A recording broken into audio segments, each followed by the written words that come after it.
dans le prochain épisode de Demain nous appartient. Tandis que Flore tente de mettre fin à ses jours, Jack pense avoir découvert l'identité de son admirateur secret. Dans le même temps, Cédric n'ose pas dire la vérité à son fils.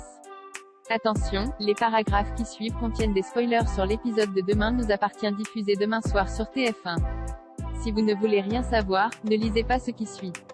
Jeudi 20 janvier dans Demain nous appartient.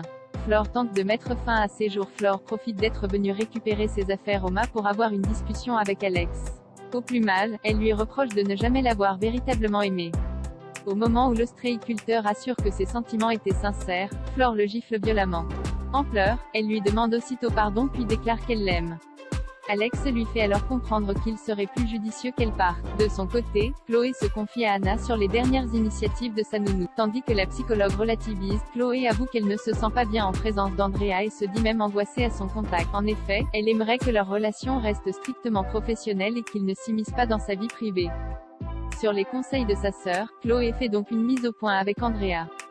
Bien qu'elle n'ait aucun reproche à lui faire en tant qu'assistant maternel, Chloé aimerait qu'il s'en tienne à une relation strictement professionnelle et qu'il garde de la distance. Après lui avoir présenté ses excuses pour l'avoir mise mal à l'aise, Andrea promet qu'il ne recommencera. Une fois Chloé partie, Andrea s'occupe de Céleste et la prend en photo.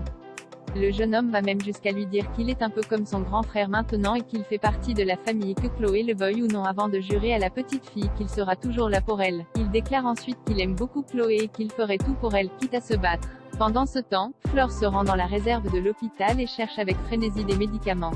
Lorsque Cédric et Anna arrivent, elle leur fait croire qu'elle est à la recherche d'un antalgique pour son mal de tête. Inquiète pour elle, Anna l'invite à dîner mais Flore décline en prétextant être fatiguée. Désespérée, Flore file au mât et récupère une corde. Quand Alex l'appelle pour prendre de ses nouvelles, la mère de Bar affirme qu'elle va beaucoup mieux avant de raccrocher très émue. La nuit tombée, Flore a accroché le sinistre nœud du pendu sur une porte, monte sur un tabouret, passe sa tête dans la boucle puis se jette dans le vide. Jack pense avoir découvert l'identité de son admirateur secret. Déterminé à découvrir la véritable identité de Simon, Jack et Jordan montrent à Alma la photo de son admirateur secret. Selon elle, il devrait ignorer Simon quelque temps pour l'obliger à dévoiler qui il est vraiment. Plus tard, Jack reçoit un message de Simon avec une citation en anglais de Shakespeare. Immédiatement, Jack et Jordan se tournent vers Alma qui la connaît bien puisqu'elle l'a fait étudier à ses élèves de terminale la semaine passée. Et dans le groupe, il n'y avait qu'un seul garçon, Nathan. Cédric n'ose pas dire la vérité à son fils. Cédric pense que le diagnostic du docteur Dumas a de fortes chances d'être confirmé. Tandis qu'Irène craint que son fils ne s'en remette jamais s'il devait arrêter le foot. Son mari lui fait remarquer que Lilian est un jeune homme solide. En parallèle, Nor s'occupe de Lilian. Comme elle se montre attentionnée à son égard, le jeune homme se dit content de ne pas être tombé sur la stagiaire incompétente de son père.